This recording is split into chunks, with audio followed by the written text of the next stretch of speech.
Hello everyone, welcome to my YouTube channel. तो आज फिर मैं ना साइंस के जितने भी इम्पोर्टेंट क्वेश्चन है ना घटना चक्र से, वो सभी लेके आई हूँ मैं।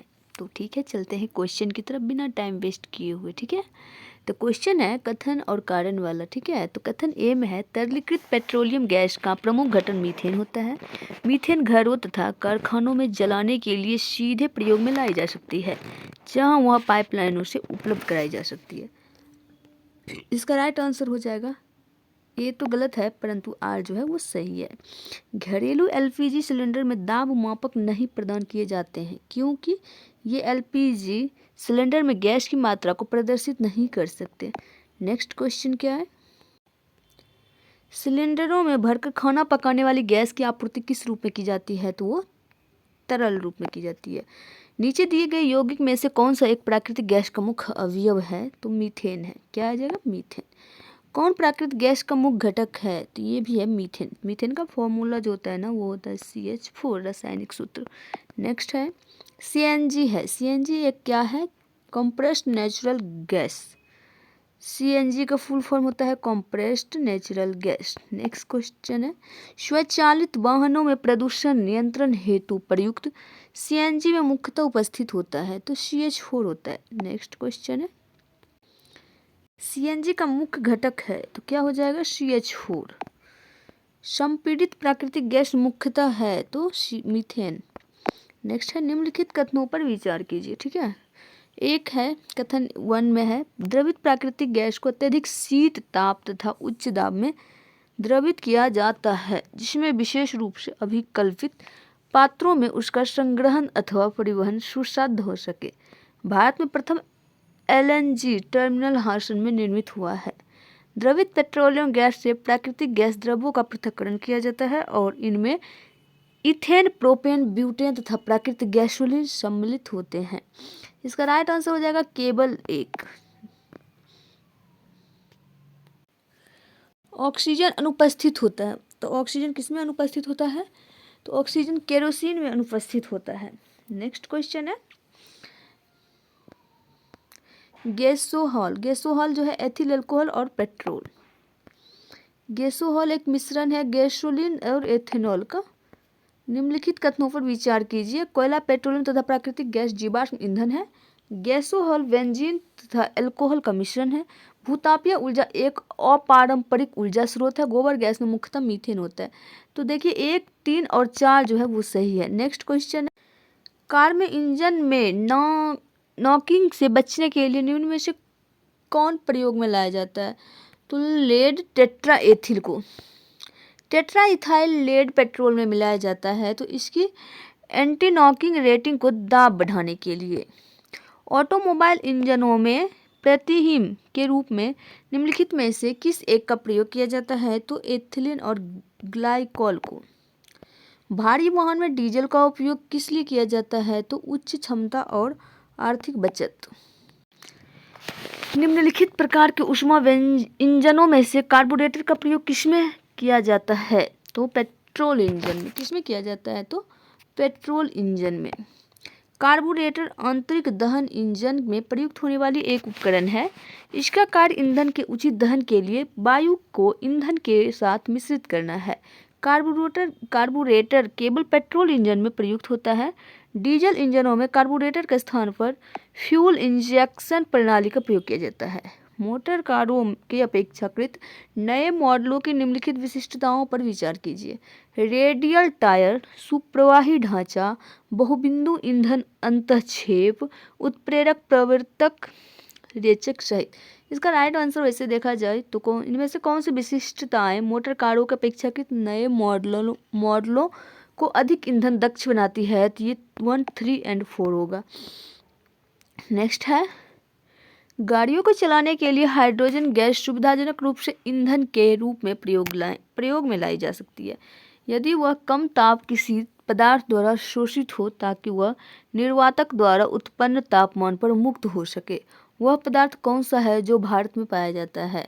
तो वो हाइड्राइड हो जाएगा, ऑप्शन ए। नेक्स्ट क्वेश्चन है निम्न में कौन सा पेट्रोलियम परिष्करण का उपोत्पाद है? तो ये हो जाएगा एस्फॉल्ट, क्या हो जाएगा एस्फॉल्ट। हाइड्रोकार्बन विजन 2025 संबंधित है पेट्रोलियम उत्पाद का संरक्षण से। नेक्स्ट है फलों एवं सब्जियों में मोम पायसन का उपयोग किया जाता है तो उनका भंडारण जीवन काल बढ़ाने के लिए। निम्न पदार्थों में कौन सा पदार्थ खाने की वस्तुओं के परिरक्षण में प्रयोग होता है तो सोडियम बेंजोएट। खाद्य पदार्थों के परिरक्षण हेतु निम्न में से किस रसायन को प्रयुक्त किया जाता है तो हो जाएगा सोडियम बेंजोएट।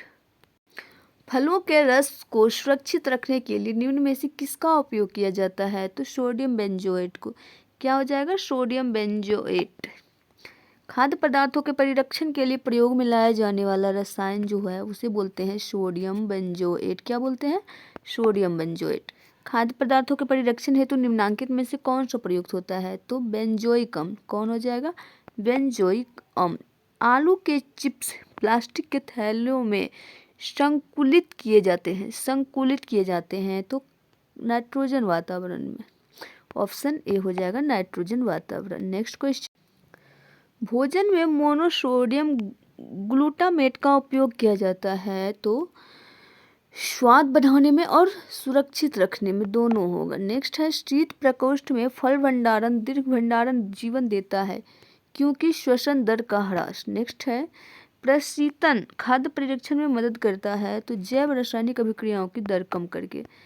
निम्नलिखित में कौन सा सामान्य प्रशीतक है जिनको घरेलू प्रशीतकों में प्रयुक्त किया जाता है तो फ्रेऑन हो जाएगा ये। नेक्स्ट है निम्नलिखित में से किसमें ट्राइक्लोजन के विद्यमान होने की सर्वाधिक संभावना है जिसके लंबे समय तक उच्च स्तर के प्रभावन में रहने को हानिकारक माना जाता है तो ये हो जाएगा प्रसाधन सामग्री।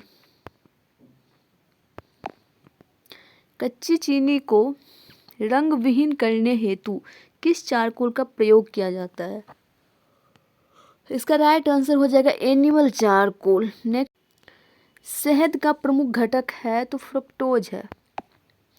निम्न में सबसे मीठी चीनी कौन है तो फ्रक्टोज होती है सबसे मीठी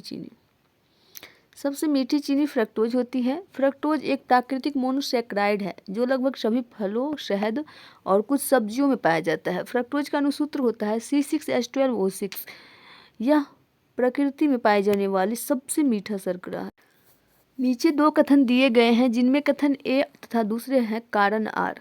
कथन ए में दिया गया है सुक्रोज की अपेक्षा प्रतीत शर्करा अधिक मधुर होती है। प्रतीप शर्करा को सुक्रोज के जल अपघटन से प्राप्त किया जाता है। नीचे दिए गए कूट का प्रयोग करके सही उत्तर का चयन कीजिए। इसका राइट आंसर बी होगा। ए और आर दोनों सही है परंतु आर एक स्पष्टीकरण जो है सही नहीं है। नेक्स्ट है कॉलम 1 को कॉलम 2 के साथ सुमेलित कीजिए। नीचे दिए गए कूट में सही उत्तर चयन करना है। द्राक्षा शर्करा, फल शर्करा, दूध शर्करा, चीनी और स्टेविया। इसका राइट आंसर वैसे सी होगा, बाकी एक्सप्लेनेशन देखते हैं। द्राक्षा शर्करा ग्लूकोज, फल शर्करा फ्रक्टोज, दूध शर्करा लैक्टोज, चीनी शर्करा सुक्रोज, स्टाविया प्राकृतिक स्वीटनर। नेक्स्ट निम्नलिखित युग्मों में कौन सी सही सुमेलित है चुकंदर, शहद, कपास और दूध। इसका राइट आंसर हो जाएगा 1, 2, 3 एंड 4।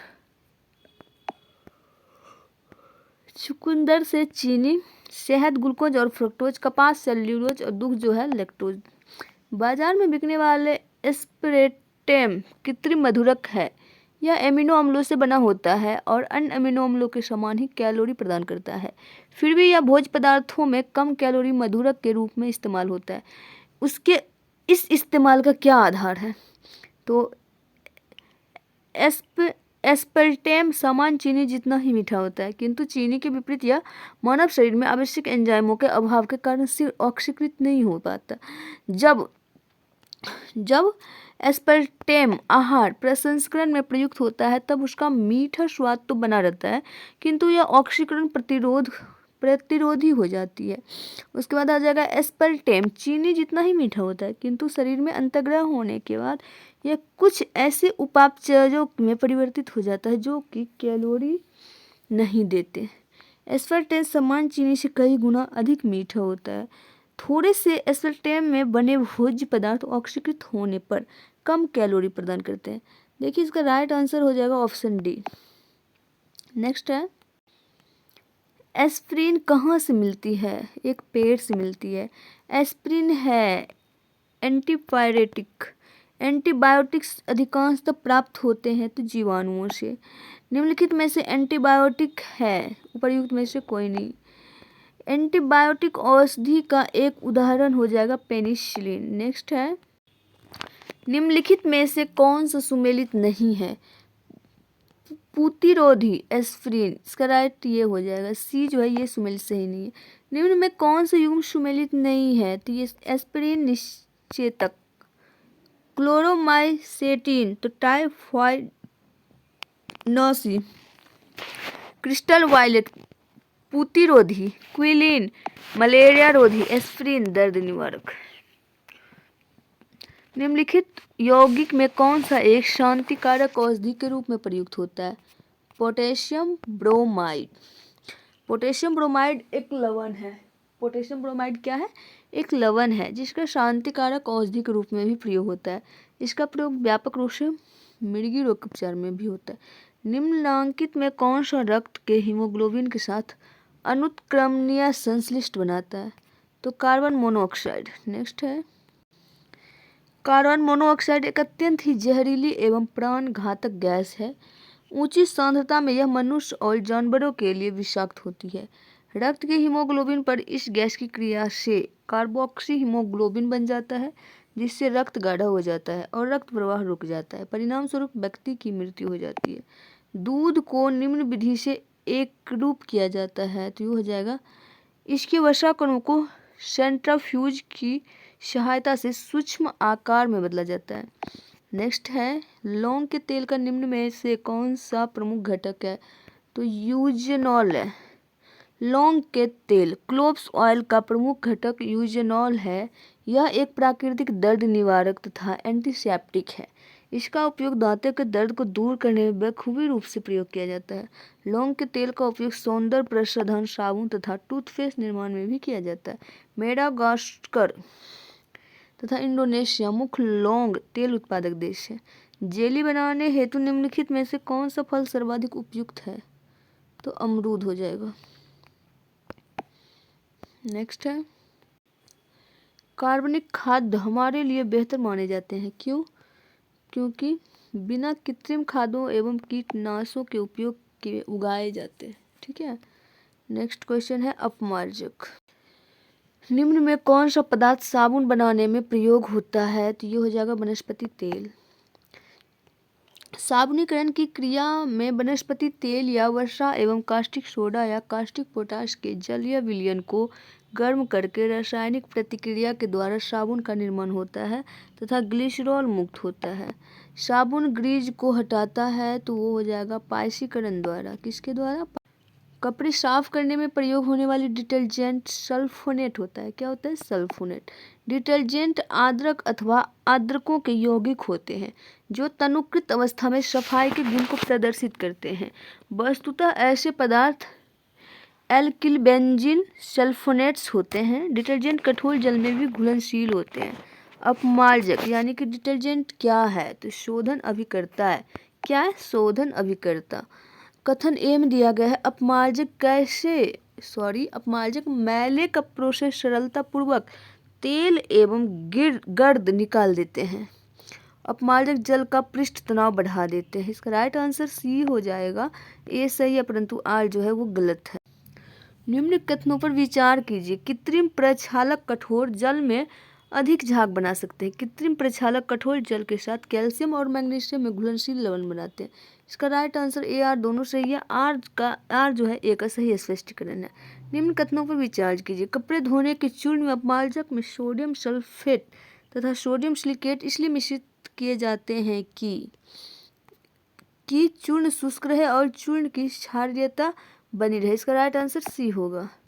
कपड़े धोने के चूर्ण में अपमार्जक में सोडियम सल्फेट मिलाने से क्षारकता बढ़ जाता है तथा सोडियम सिलिकेट मिलाने से चूर्ण क्रिस्टलीय हो जाता है, जिससे वह शुष्क रहता है। निम्न कथनों पर विचार कीजिए। पौधों की फास्फोरस आवश्यकताओं की पूर्ति के लिए रासायनिक उर्वरक आवश्यक है। 1 मीट्रिक टन जैव खाद मुश्किल से 2 से 3 किलो फास्फोरस की आपूर्ति करता है। इसका राइट आंसर तो ए हो जाएगा। यानी कि ए आर दोनों सही है और आर जो है ए का सही स्पष्टीकरण भी है। पौधे के लिए नाइट्रोजन, फास्फोरस और पोटेशियम को प्रमुख आवश्यक तत्वों के रूप में जाना जाता है, इसलिए इनकी आवश्यकता मात्रा को उर्वरक के रूप में दिया जाता है। 1 मीट्रिक टन जैव खाद में मात्र 1.5 से 3 किलो फास्फोरस प्राप्त होता है। इसकी पूर्ति हेतु रासायनिक उर्वरक आवश्यक हो जाते हैं। गेहूं की खेती के लिए कौन सा उर्वरक का प्रयोग किया जाता है? तो नाइट्रोजन का। नाइट्रोजन पादप का एक आवश्यक तत्व है। गेहूं की फसल के लिए नाइट्रोजन उर्वरक एक परम आवश्यक उर्वरक है। गेहूं की उचित हरितमा तथा उचित विकास के लिए नाइट्रोजन अपरिहार्य है। तत्व जो उर्वरक में नहीं पाया जाता वह हो जाएगा नाइट्रोजन। उर्वरक ऐसे रसायन होते हैं जो पेड़ पौधों की वृद्धि में सहायक होते हैं। उर्वरक में मुख्यतः उपस्थित होते हैं स्थूल पोषक तत्व नाइट्रोजन और nitrogen, phosphorus, potassium, calcium, magnesium, sulphur, boron, chlorine, copper, iron, manganese, molybdenum एवं जस्ता। निम्नलिखित में कौन से सही रूप से सम्मिलित नहीं है? तो नाइट्रोजन, फास्फोरस, पोटेशियम, बोरॉन। देखते हैं एक्सप्लेनेशन इसका। नाइट्रोजन, फास्फोरस तथा पोटेशियम पौधों के दीर्घ पोषक तत्व हैं। नाइट्रोजन यानी कि नाइट्रोजन की कमी से पत्तियां पीली पड़ जाती है, पौधे की वृद्धि एवं विकास रुक जाता है। पौधे फास्फोरस को प्रायः फॉस्फेट आयन के रूप में ग्रहण करते हैं, यह जड़ों को विकास के लिए आवश्यक होता है। पोटेशियम की स्टोमेटा के खुलने व बंद होने में महत्वपूर्ण भूमिका होती है। निम्नांकित में कौन सा उर्वरक मृदा में सर्वाधिक अम्ल छोड़ता है? तो अमोनियम सल्फेट। मृदा में अम्लता की माप मृदा के पीएच मूल्य के द्वारा की जाती है। पीएच मूल्य जितना कम होगा मृदा उतनी ही अम्लीय होगी। यूरिया है, यूरिया क्या है? एक नाइट्रोजन युक्त कार्बनिक यौगिक। क्या है? एक नाइट्रोजन युक्त कार्बनिक यौगिक है। यूरिया एक कार्बनिक यौगिक है जिसका रासायनिक सूत्र CONH2 होता है। यूरिया में लगभग 46.7% जो है नाइट्रोजन एमाइड के रूप में उपस्थित होता है। कार्बनिक रसायन के क्षेत्र में इसे कार्बामाइड भी कहा जाता है। यूरिया में नाइट्रोजन का प्रतिशत होता है तो 47%, 47। यूरिया में उपस्थित होने वाले तत्व हो जाएगा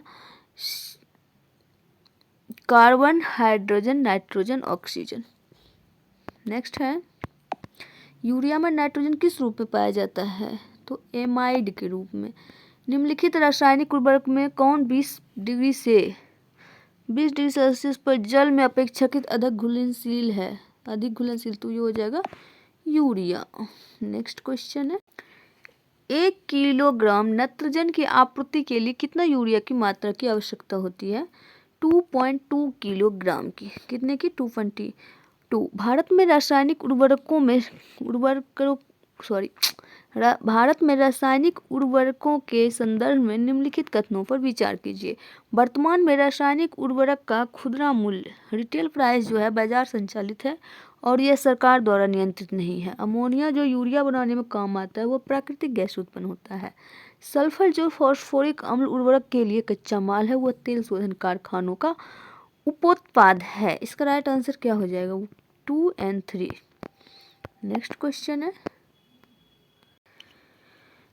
कृषि में नाइट्रोजन उर्वरकों के अत्यधिक उपयोग की क्या प्रभाव हो सकता है? नाइट्रोजन यौगिकीकरण सूक्ष्म जीवों का मिट्टी में प्रचुरोदवन हो सकता है। मिट्टी की अम्लता में बढ़ोतरी। भौम जल में नाइट्रेट का निक्षालन हो सकता है। इसका राइट आंसर वैसे हो जाएगा ऑप्शन सी। 2 और 3 जो है वो बिल्कुल राइट है। कृषि में नाइट्रोजन उर्वरकों के अनुपयुक्त अत्यधिक उपयोग से पर्यावरण विभिन्न तरीकों से प्रभावित हो सकता है, जिसमें मिट्टी का अत्यधिक अम्लीय हो जाना, भौम जल की नैसर्गिकता नाइट्रोजन के निक्षालन से नष्ट हो जाना, जल में अन्य खनिजों का अत्यधिक पाया जाना आदि परिणाम हो सकते हैं। नेक्स्ट है निम्नलिखित में से किसका उपयोग यूरिया उर्वरक के उत्पादन में किया जाता है? तो ये हो जाएगा कार्बन डाइऑक्साइड यानी कि CO2। यूरिया एक कार्बनिक यौगिक है जिसका रासायनिक सूत्र क्या होता है? NH2 के होल 2 × CO होता है। कार्बनिक रसायन के क्षेत्र में से कार्बामाइड भी कहा जाता है। यह एक रंगहीन गंधहीन ठोस पदार्थ है जो जल में अति विलय है। बड़े पैमाने पर यूरिया का उत्पादन द्रव अमोनिया तथा कार्बन डाइऑक्साइड की प्रतिक्रिया से होती है। नेक्स्ट क्वेश्चन है भारत सरकार कृषि के नीम आलेपित यूरिया के उपयोग को क्यों प्रोत्साहित करते हैं? मृदा में नीम तेल के निर्मुक्त होने से मृदा सूक्ष्म जीवों द्वारा नाइट्रोजन यौगिकीकरण बढ़ता है। नीम लेप मृदा में यूरिया के घुलने की दर को धीमा कर देता है। नाइट्रस ऑक्साइड, जो कि एक ग्रीन हाउस गैस है, फसल वाले खेतों से वायुमंडल में बिल्कुल भी विमुक्त नहीं होता। विशेष फसलों के लिए यह एक अपृणनाशी और एक उर्वरक का संयोजन है। इसका राइट आंसर हो जाएगा ऑप्शन बी। तो आज के लिए इतना ही, मिलेंगे नेक्स्ट वीडियो में, तब तक के लिए bye, take care, all the best. Video पसंद आए तो वीडियो को लाइक कर दीजिएगा और चैनल को सब्सक्राइब कर दीजिएगा। Thanks for watching, bye bye, take care.